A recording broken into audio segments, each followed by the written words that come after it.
This was in the 90s and we came to a building that was an old building that had been deserted for 20 years, so we're going to start using this as a madrasa now.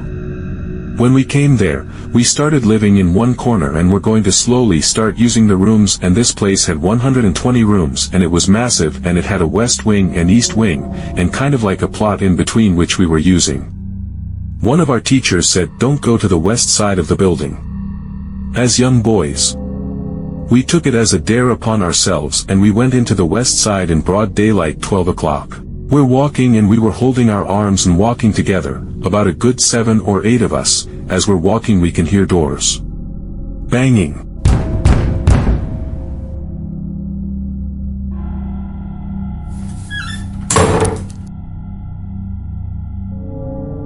Creaking things and opening, and we just ran out of there saying our dua.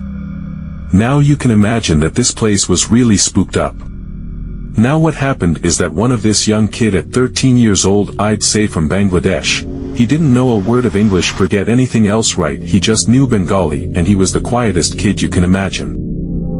Just quiet.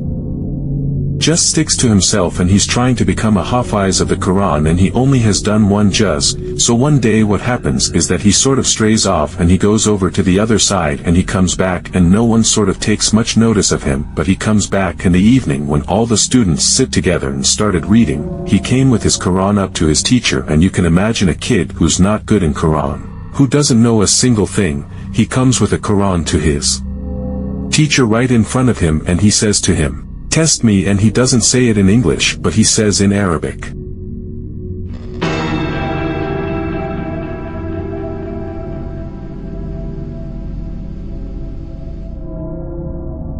And the kid suddenly knows Arabic, and his teacher looks at him and started testing from different juz, and then testing from another place and another place and another place. This kid now knows the Quran, and the kid challenges the teacher in speaking Arabic, and this kid has got really good Arabic all of a sudden. So the teachers thought maybe it's a miracle, but what happens is now this kid is acting really weird. The next day he goes and he gets a hair clipper and he shaves half of his head and he leaves the other half. The other kids started freaking out, so then the teacher grabs him and says, "You got to basically just shave the other half." Then he goes to bed, and at about 2 in the night all these kids started screaming out. Every room had 6 boys allotted with 3 bunk beds. 2 a.m. in the night, 5 of them from that room come running down the corridor, banging on the principal's door, so that principal gets shocked, asking, "What is the matter?" The boys scream that there is a jinn in the room. The principal comes in and there's only one kid sleeping. It's that one kid who shaved his head. So the principal puts the boys into their beds, and after a while these kids are screaming back again down the corridor, knocking on his door, and this happened all night, him taking them to their beds, then basically they're coming back.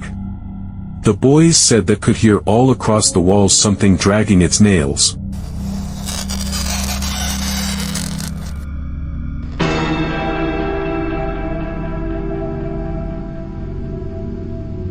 Then the morning came, one of a teacher called him over and I was there serving breakfast. Now what's common in exorcism is that you would recite something and you know some part of the Quran, and jinn gets affected because they can't stand the Quran, and then they will have to leave. In this case the jinn was a believing jinn, and this jinn knew Quran, and so when the teacher was reciting something on the boy, this jinn inside this human being was reciting their adverse verse to break the effect. Then the imam said that the only way to actually get rid of the influence is to take this young boy back to his hometown and to leave him there for 1 month. The imam said that he witnessed a whole group and a family of jinns that had traveled from outside and stayed in that west wing for a month, and he had this feeling that they were there only for 1 month, so he said if this young boy goes to his hometown, then whatever jinn will eventually leave him. We took him home, and as we were taking him, I was sitting next to him on his left-hand side in a car, and he was right in the middle. He wanted to open the door when we were going 70 miles an hour, and he reached to open the back door, and the teacher stopped him, and the teacher gave him a good shout out, and then he basically stayed there until we got to the place. We left him in his home for 1 month, and after 1 month he came back, and he was the same docile kid you knew, looked down while he walked, never knew a word of English or Arabic, and only knew one juz of the Quran.